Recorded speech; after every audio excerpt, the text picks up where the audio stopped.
खुदा तबारक व तआला जो इहो कानून आहे त अल्लाह तबारक व तआला मुआशरे में मुख़्तलिफ़ मिज़ाज पैदा कया। एतिरे क़दुरु जो माण्हुनि जा मुख़्तलिफ़ क़िस्म आहिनि। इंसाननि में तव्हां ॾिसंदव के अफ्रीकी नज़र ईंदा, के एशिया जा माण्हू नज़र ईंदा, अरब तव्हांखे नज़र ईंदा, हिंदु सिंध जा माण्हू तव्हांखे नज़र ईंदा। एतिरे क़दुरु जो इंसान त ख़िलक़त अल्लाह जी आहे, पर उन अल्लाह जी ख़िलक़त में ख़ुदि बारी तआला हिकिड़ो तनव्वु रखियो आहे। उन्हनि जे अंदरि शक्लनि में तव्हांखे फ़र्क़ु नज़र ईंदो, कदनि में फ़र्क़ु नज़र ईंदो, उन्हनि जे जिस्म जी रंगत कदो कामत उनमें तव्हांखे फ़र्क़ु नज़र ईंदो। लिहाज़ा इहो मुख़्तलिफ़ हवालनि सां तव्हांखे ख़ुदि हिकु इंसान जेको अल्लाह जे पारां ख़ल्क़ियल आहे, ख़ुदाई ख़ल्क़त आहे। ऐं तबारक अल्लाहु अहसनुल ख़ालिक़ीन, ऐं लक़द ख़लक़नल इंसान फ़ी अहसनि तक़वीम। अल्लाह ताला इंसान खे सुहिणो ठाहियो, पर उन जे बावजूद अल्लाह ताला इहो हिकिड़ो ख़ासि फ़र्क़ु रखियो आहे जो माण्हू मुख़्तलिफ़ ऐं मुख़्तलिफ़ शक्लनि सूरतुनि जा आहिनि। महबूब अकरम सल्लल्लाहु अलैहि व आलिहि वसल्लम जी आमद मुबारक खां पहिरियां सभिनी नबियुनि जेको पैगाम आंदो उहो दीन जो, तौहीद जो पैगाम आंदो। अव्वल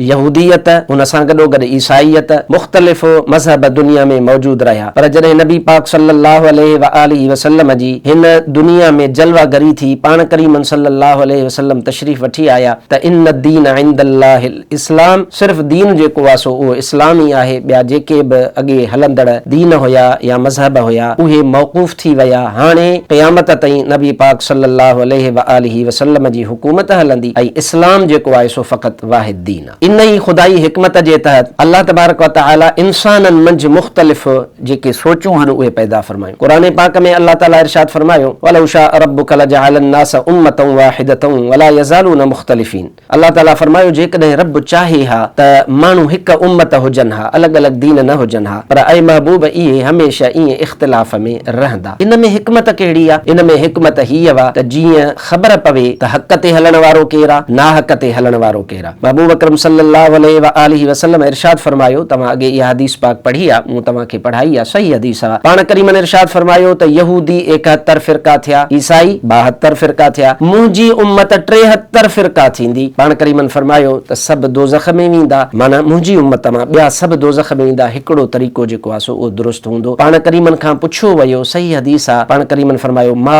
अना अलैहि व असहाबी, जंहिं तरीक़े ते आऊं आहियां यानी सुन्नत, ऐं जंहिं तरीक़े ते मुंहिंजा सहाबी यानी उन्हनि जी जमायत आहे। ऐं इन ई हदीस पाक मां पोइ इहो नालो वरितो वियो अहले सुन्नत व जमात। हाणे अर्ज़ करण जो मक़सदु हीअ आहे, फ़िरक़नि जो वजूद फितरती आहे, अल्लाह जे तरफ़ां इहो इम्तिहान आहे। कॾहिं कॾहिं असांजा नौजवान इन ॻाल्हि ते ॾाढो परेशान थियनि था, ख़ासि तौर ते जेके सोशल मीडिया घणी इस्तेमालु कनि था, आलिमनि सां हुननि जी सोहबत नाहे, उहे ॾाढा बेचैन थियनि था ऐं चवनि था त फ़िरका छो हन। हक़ीक़त में हदीस पाक खे तव्हां पढ़ो, क़ुरान पाक खे पढ़ो, या सूरत हूद जी मूं आयत पढ़ी आहे, 118 नंबर आयत आहे, उनखे दुबारा पढ़जो ऐं उनजे तफ़सीरनि में जेको उलमा अहले सुन्नत वग़ैरह लिखियो आहे तव्हां उहो पढ़ो त इहा अल्लाह जी हिकमत आहे। यानी साबित छा थियो? क़ुरान पाक जी आयत मां, नबी पाक जी हदीस मां छा साबित थियो? साबित थियो त फ़िरक़नि जो वजूद, मुख़्तलिफ़ दीननि जो वजूद फितरती आहे। इन जो रहण इहा का मुआशरे जे लाइ ख़राब ॻाल्हि नाहे। पोइ आख़िर आहे कहिड़ी शइ ख़राब? मुआशरे जे लाइ ख़राब ऐं ख़तरनाक शइ फ़िरके वारियत आहे। फ़िरक़नि जे वजूद ऐं फ़िरके वारियत में फ़र्क़ु आहे। मां हाणे तव्हांखे मिसाल अर्ज़ कयां थो त फ़िरक़नि जो वजूद ख़राब नाहे, फ़िरके वारियत ख़राब आहे। मिसाल जे तौर इस्लामी फ़िरक़ा पंहिंजे पाण खे मुस्लमान सॾाइण वारा यानी इस्लाम ॾे इंतिसाब करण वारा, उन्हनि में हिकिड़नि जो ख़्याल ही आहे त नबी पाक सल्लल्लाहु अलैहि व आलिहि वसल्लम खां पोइ इमाम जो हुजणु ज़रूरी आहे। लिहाज़ा हू पंहिंजी पर में ख़ुलफ़ा ए राशिदीन, ख़ुलफ़ा जो वजूद उनखे तस्लीम नथा कनि। जेकॾहिं हू इनखे एतिरी राय रखनि ऐं चवनि त असां इमामत खे औला सम्झूं था या उनखे बहितर सम्झूं था, इहा असांजी हिकिड़ी राय आहे, त इहो खोड़ हो। पर जॾहिं उहे ई साॻा माण्हू या इमामत खे असां औला सम्झूं था, इन सां गॾोगॾु वरी ईअं चवनि त नाऊज़ु बिल्लाह सुम नाऊज़ु बिल्लाह सैयदना अबू बकर सिद्दीक़ नाऊज़ु बिल्लाह गुमराह या काफ़र आहे नाऊज़ु बिल्लाह, या सैयदना उमर फारूक लाइ गुथा लफ़्ज़ चवनि, या हज़रत उस्मान गनी जे लाइ गुथा लफ़्ज़ चवनि, या ॿियनि सहाबा किराम लाइ ग़लति लफ़्ज़ चवनि, त हाणे उन्हनि जो इहो चवणु फ़िरके वारियत आहे। अॻु में फ़क़ति का इल्मी राय रखणु, का पंहिंजी ज़ाती राय रखणु कंहिं दलील जे बुनियाद ते, इहो आहे फ़िरके जो वजूद। पर उनखे आड़ वठी करे सहाबी खे काफ़िर चवणु नाऊज़ु बिल्लाह, सहाबी खे गुमराह चवणु नाऊज़ु बिल्लाह, सहाबीअ खे गासिब चवणु नाऊज़ु बिल्लाह, हाणे इहा फ़िरके वारियत आहे। अचूं था ॿिए मिसाल ले, के माण्हू अहिड़ा आहिनि जेके चवनि था त या रसूल अल्लाह चई करे या रसूल अल्लाह सल्लल्लाहु अलैहि वसल्लम चई करे हुज़ूर अकरम सल्लल्लाहु अलैहि वसल्लम खे सॾु करणु उन्हनि वटि दुरुस्त नाहे। जेकॾहिं हू पंहिंजी राय एतिरी रखनि त तोड़े जो ग़लति आहे त उहा हुननि जी मर्ज़ी आहे, हुननि जंहिं हिदायत या गुमराही खे इख़्तियार कयो आहे। पर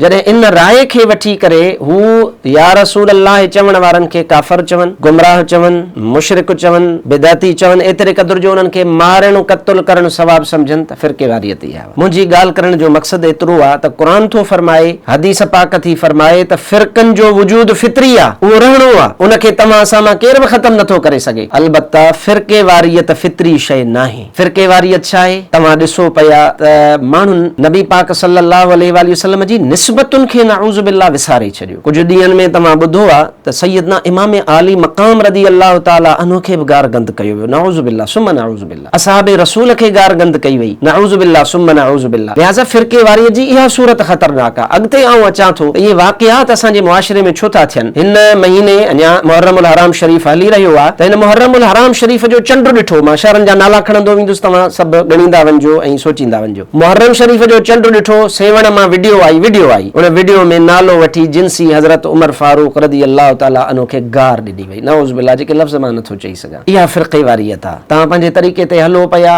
जीअं कयो पिया, उहा अलॻि ॻाल्हि, पर गार सहाबी खे ॾिनी वई। वरी अचूं था हालाणी में सरेआम हिकिड़ो माण्हू उथी करे सहाबी रसूल सैयदना अबू बकर सैयदना उमर खे गारियूं ॾिए थो। इहा फ़िरक़ेवारियत आहे। उन खां अचो घोटकी में, ॾहरकी में, हेॾां अचो तव्हां ख़ुदि सांगड़ में, ज़िले सांगड़ जे अंदरि वाक़ियो थिए थो। इहा फ़िरक़ेवारियत आहे। वरी उन जे मुक़ाबले में हिकिड़ो इहो तरीक़ो आहे, चंड ॾिठो मुहर्रम जो, हुजणु छा घुर्जे? हुजणु घुर्जे त इमामनि सगोरनि जी सीरत ॿुधायो, इमामनि सगोरनि जी निमाज़ पढ़णु ॿुधाई वञे, इमामनि सगोरनि जो आला किरदार ॿुधायो वञे, इमामनि सगोरनि जी सखावत ॿुधाई वञे, इमामनि सगोरनि जी असहाबे रसूल सां मुहबत ॿुधाई वञे, इमामनि सगोरनि जो क़ुरान पढ़णु ॿुधायो वञे, इमामनि सगोरनि जो यतीमनि मिस्कीननि ते शफ़क़त करणु, आजिज़ी इख़्तियार करणु, सॼी राति इमाम ज़ैनुल आबिदीन जो बीही इबादत फरमाइणु, इहो ॿुधायो वञे, या असहाबे रसूल खे गारियूं ॾिनियूं वञनि। इहा फ़िरक़ेवारियत आहे। इमामनि जो ज़िक्र करणु इहा फ़िरक़ेवारियत नाहे, उहो त ऐं ईमान आहे, हुनजो तक़ाज़ो आहे, हुननि जो किरदार त ॿुधाइणो आहे। मां सम्झां थो त इहा हिकिड़ी साज़िश आहे उन्हनि माण्हुनि जे तरफ़ां जेके इमामनि सगोरनि जो नालो वठनि था, उन्हनि जे तरफ़ां इहा साज़िश आहे। उहे नथा चाहिनि त इमामनि जो जेको असली पैगाम आहे ज़ाहिर थिए, छो त जीअं असांजो फेक तरीक़ो पकड़जी न पए। हिकु पासे इहो रवैयो आहे, ॿिए पासे रवैयो कहिड़ो आहे? ॿिए पासे रवैयो आहे असहाबे रसूल जो नालो वठी करे इमामनि सगोरनि जो ज़िक्र ईअं अधूरो करणु, जेको अहले सुन्नत जो तरीक़ो न आहे। हिकिड़े पासे राफ़िज़ियत आहे, ॿिए पासे ख़ारिजियत आहे। इहे फ़िरक़ेवारियत जा तरीक़ा आहिनि। कॾहिं इहा बि ॿोली तव्हां ॿुधी हूंदी, नऊज़ बिल्लाह सुम्मा नऊज़ बिल्लाह, नक़ले कुफ़र कुफ़र नबाशती, सैयदना इमाम हसन, इमाम हुसैन, सैयदना अली करमल्लाहु वजहल करीम, नऊज़ बिल्लाह, चई अहल बैत नाहे, नऊज़ बिल्लाह। इहो छा? इहा बि ॿोली तव्हां ॿुधी। अहिड़ी तरह तव्हां इहा बि ॿोली ॿुधी, नऊज़ बिल्लाह, त माण्हू चवनि पिया यज़ीद खे त चई रहमतुल्लाह नऊज़ बिल्लाह। इहो छा? छा यज़ीद रहमतुल्लाह थी सघे थो? हरगिज़ नथो थी सघे। लिहाज़ा हिकु पासे उम्मत ख़ारिजियत जे फितने में फाथी पई आहे, ॿिए पासे उम्मत राफ़िज़ियत जे फितने में फाथी पई आहे। ऐं आउं सम्झां थो त जेको मुआशिरो आहे, मुंहिंजो जेको ख़्यालु आहे, तव्हां इन ॻाल्हि खे तवजो करे सम्झो, मुंहिंजो ख़्यालु आहे त मुआशिरे खे फ़िरक़ेवारियत में धिकण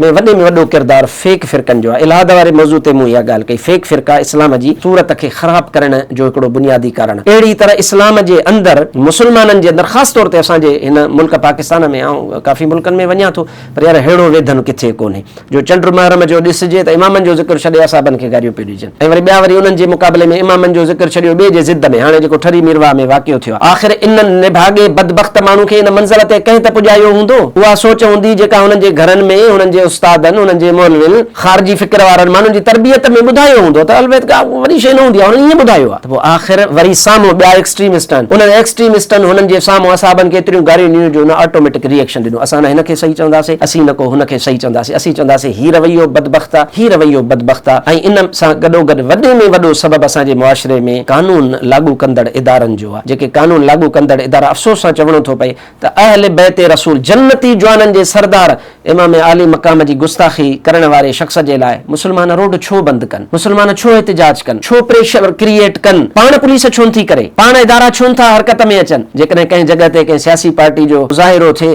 त उन वटि 100 साल पहिरियां जेके मोवल कारकुन हूंदा आहिनि, उन्हनि जूं लिस्टूं निकिरी ईंदियूं आहिनि, उन्हनि जे लाइ केस करे छॾींदा, उते पाण कानून ऑटोमेटिक हरकत में अची वञे। पर इमाम आली मक़ाम जी जेॾी महिल गुस्ताखी थिए त ओड़ी महिल कानून हरकत में न अचे। लिहाज़ा फेक फ़िरक़ा हिकिड़ा उहे रवैया जेके महरम जो चंड ॾिसण सां असाबनि खे गारियूं ॾींदा आहिनि, उहे फ़िरक़ेवारियत जो सबबु आहिनि। अहिड़ी तरह जेके यज़ीद जो पासो वठी करे ऐं यज़ीद खे रहमतुल्लाह अलैह, यज़ीद जे शान में किताब लिखणु वग़ैरह वग़ैरह, फितनो फ़साद करे अहल बैतनि जे शान खे घटाइण जी कोशिशि कई वई, इहे फेक फ़िरक़ा। इन सां गॾोगॾु जेके इदारा हूंदा आहिनि, बिलख़ुसूस जेके लॉ एंड ऑर्डर जी सिचुएशन खे ॾिसनि था, उन्हनि जी तरफ़ां जेका कोताही कई थी वञे, मां सम्झां थो त मुआशिरे खे इन्हनि शयुनि फ़िरक़ेवारियत ॾे तमामु घणो धिकियो आहे। इस्लाम शरीयत जे पैगाम ते हलणु घुरिजे। अल्लाह ताला मुंहिंजे मुल्क खे फ़िरक़े वारियत खां पनाह अता फ़रमाए।